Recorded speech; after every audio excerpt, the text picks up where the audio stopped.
ओम श्री सद्गुरुदेव भगवान की जय। मानस बोध भाग 1 उपदेश 9। साधना तो पर्सनल विषय है, यह सब के लिए नहीं है, अनाधिकारी के लिए नहीं है।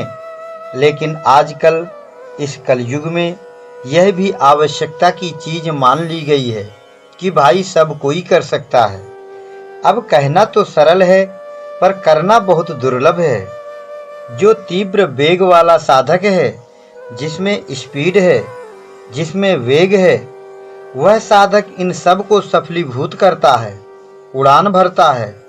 और जिसमें उड़ान भरने की ताकत नहीं है, हल्कापन नहीं है, त्याग नहीं है, तीव्रतर वैराग्य नहीं है, वह साधक इसका अधिकारी नहीं बन सकता।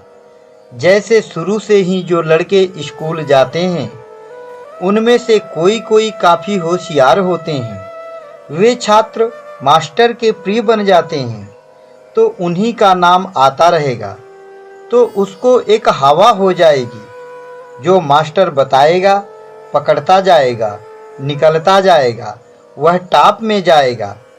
और जो लद्दर हैं, उसकी स्पीड धीमी है, सोचने की धीमी है, याद करने की धीमी है, समझने की धीमी है, हर चीज की धीमी है।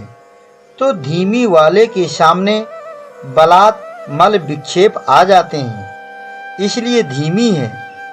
नहीं तो जो मीटर एंटीना उसके लगा है ब्रेन में, वही तो तीव्र वाले के भी लगा है, लेकिन वह उनको धीमी गति से चलाता है और वह तेज गति से अपने इन उपकरणों से काम लेता है। तो धीमी वाले के सामने बलात् विघ्न आ जाते हैं, तेज वाला विघ्नों को काट कर झट निकल जाता है। ऐसे जो तीव्र गति वाला साधक होगा, उसके लिए यह साधना सरल पड़ती है, और जो धीमी गति वाला है उसे सरल नहीं पड़ती। इसलिए इसमें चाल बताई गई है। साधक कई किस्म के होते हैं। एक पिपीलिका चाल वाला होता है। एक साधक है जो पिपीलिका चाल यानी चींटी की तरह चलता है। अब चींटी को 1 किलोमीटर चलने में बहुत समय लगता है, तो ऐसा साधक बहुत धीमी गति से आगे बढ़ता है।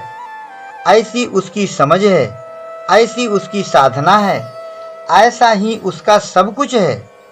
और एक है पशु चाल वाला, वह थोड़ा उससे तेज है।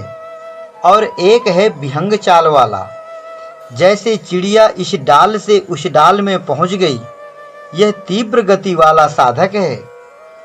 उससे भी बढ़कर मुनमुनिया चाल वाला मन की गति वाला है, जिसके अनेक जन्मों के तपस्या के संस्कार होते हैं और किसी कारणवश पतित होकर जन्म ही पूर्णता प्राप्त करने के लिए होता है। ऐसे कोई कोई भाग्यशाली पुरुष होते हैं कि जन्म लिया और सारी योग की प्रक्रिया अपने से आ जाती है। पूर्व जन्मों के संस्कार बस उसका जो उल्लास था उस जन्म का, और जो बाधा आ गई थी जन्म लेने के कष्ट में ही, वह कट जाती है और पैदा होने के साथ ही वह योगी बन जाता है। फिर वह तत्काल अपनी योग्यताओं के द्वारा परिणाम को प्राप्त कर लेता है। मन की चाल से उसको सब चीज मिल जाती है, इतनी तेज स्पीड होती है।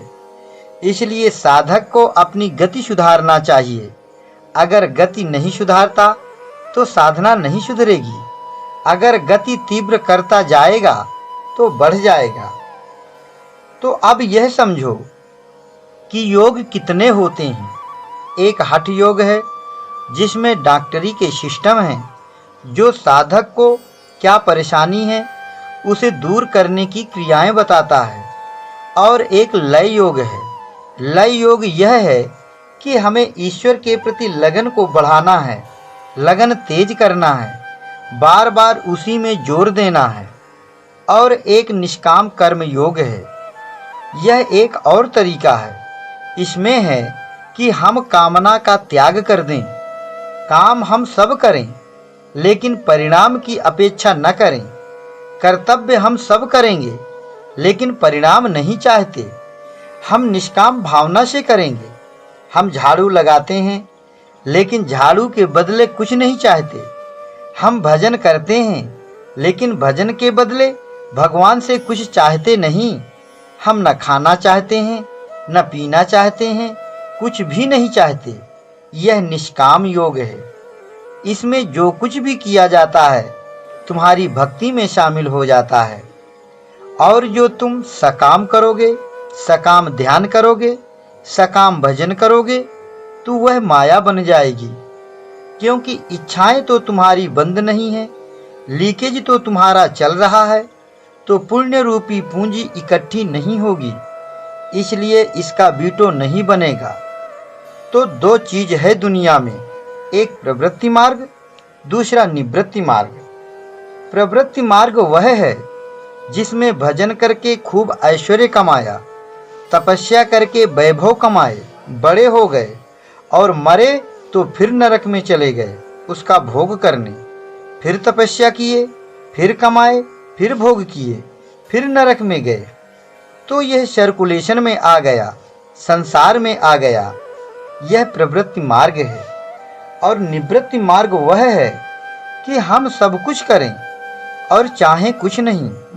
हम परिणाम नहीं चाहते, हम निष्काम करना चाहते हैं। तो निष्काम भाव से की गई सेवा भक्ति में शामिल हो जाती है। निष्काम भाव से की गई सेवा यह निवृत्ति मार्ग है। फिर तुम्हें परिणाम मिल जाएगा। जब तुम्हारी कोई इच्छा नहीं है, तो जब किसी प्रकार की कामना नहीं होती, तो वह भगवान के पक्ष में चला जाता है। वह निवृत्ति मार्ग में होता है, उसका कल्याण हो जाता है, ईश्वर की प्राप्ति होती है। अब राजयोग क्या है? राजयोग सब योगों का राजा है। उसमें हर कुंडलनी को जगाना पड़ता है और शुरू से हर प्रक्रिया को चलाना पड़ता है। उसमें चारों योगों का सहारा रहता है। राजयोग वाला योगी ही सबसे श्रेष्ठ कहलाता है। उसके पास सब एक्सपीरियंसेज होते हैं, अनुभूतियां होती हैं, इसके पास अनुभव होते हैं। हाँ, राजयोगी जो है, अनुशासन कर लिया जिसने योग के ऊपर, उसको यह पद प्राप्त होता है। सब नहीं पाते हैं। महात्मा तो अनेक होते हैं, लेकिन वे सब ये बातें नहीं जानते। ये सब मामले क्या हैं कि साधना करके चढ़ता चला गया, सीढ़ी बाई सीढ़ी चढ़ता चला गया, एक तरीका। एक आंख बंद करके सीधे चढ़ाई के ऊपर पहुंचा दिया, दूसरा तरीका। एक तरीका है कि एक नीति को पकड़ लिया और उसी में रह गए, बस कोई मतलब नहीं, तीसरा तरीका। ये उपासना कांड, ज्ञान कांड और कर्म कांड ऐसे कई हैं। एक ज्ञानी होते हैं, एक कर्मकांडी होते हैं, एक भगत होते हैं और एक योगी होते हैं। ऐसे ये चार होते हैं। इनमें योगी श्रेष्ठ माना जाता है। गीता में कृष्ण कहते हैं, तपस्येभ्योऽधिको योगी ज्ञानेभ्योऽपि मतोऽधिकः कर्मभिश्चाधिको योगी तस्मात् योगी भवार्जुन। तपस्वी से योगी अधिक है, ज्ञानियों से योगी अधिक है, कर्मकांडियों से योगी अधिक है, तस्मात् योगी भवार्जुन। इसलिए अर्जुन, तुम योगी बनो। ज्ञानी तो वेदांती हो गया, तपस्वी तपस्या करने वाला हो गया, कर्मकांडी ये आचार्य कर्मकांड करने वाले। इन तीनों से श्रेष्ठ है योगी। योगी वह होता है जो तीनों कालों की बातें जानने में योग्य हो, ईश्वर की अनुभूतियों को प्राप्त करे, उसके पास एक्सपीरियंस होना चाहिए। और ये ज्ञानी और तपसी इसको मानते नहीं हैं। इसलिए ऐसा जो योगी है, जिसके पास अनुभूतियां होती हैं, वह त्रिकालदर्शी होता है। इसलिए वह सबसे ऊंचा माना जाता है। यह कृष्ण का सिद्धांत है। इसलिए भाई, साधना करना सबसे श्रेष्ठ है। सम्यक रूप से साधना करने वाला ही योगी है। तुम त्रिकालदर्शी मुनिनाथा, विश्व बदर जिमि तुम्हारे हाथा। भगवान श्री राम जब वाल्मीकि मुनि के पास गए तो कहा, हे मुनिवर, आप सृष्टि को जैसे हाथ में बेर को रखकर देखा जाता है ऐसे देख रहे हैं। आप त्रिकालदर्शी हैं, तीनों कालों को जानते हैं। यह टाइटल उनको दिया गया। राम जब पैदा नहीं हुए थे तभी राम की कथा बनाई थी वाल्मीकि ने रामायण में कि तुम्हें इसे ऐसे करना है। तो इसलिए जो योगी होता है वह राजयोग का है। उसमें दो प्रकार के योगी होते हैं, एक होता है युक्त योगी और एक होता है अनजान योगी।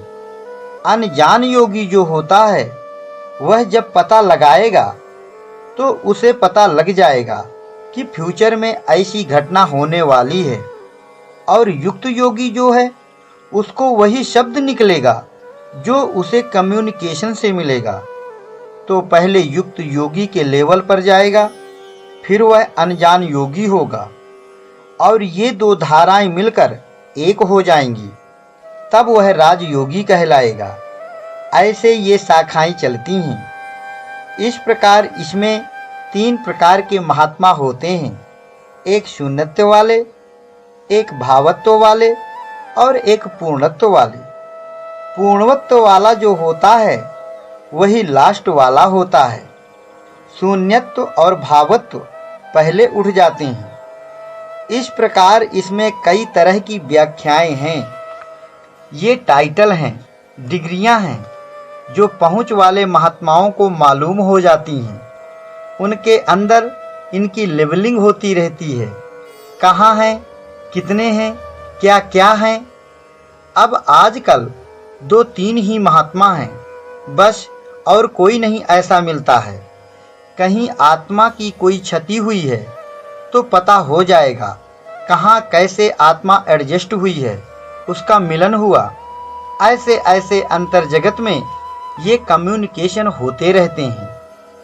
यह कहने की चीज नहीं है। इसके लिए सबसे बड़ी चीज है श्वासा।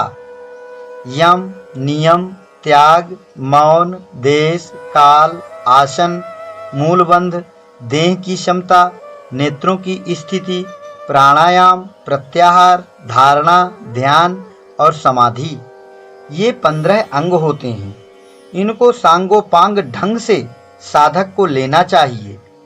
यम कितने होते हैं, नियम कितने होते हैं, त्याग क्या है, मौन क्या है, इनकी परिभाषा होती है। योग की पुस्तक देखने से इनका पता चल सकता है। इनमें सबसे महत्वपूर्ण है मूलबंध। यम, नियम, त्याग, मौन, देश, काल, आसन। इनके बाद आता है मूलबंध। मूलबंध श्वासा को कहते हैं। इसको ही पकड़ना है। इसमें अगर मन रम गया तो यह मन धीरे धीरे खड़ा हो जाएगा।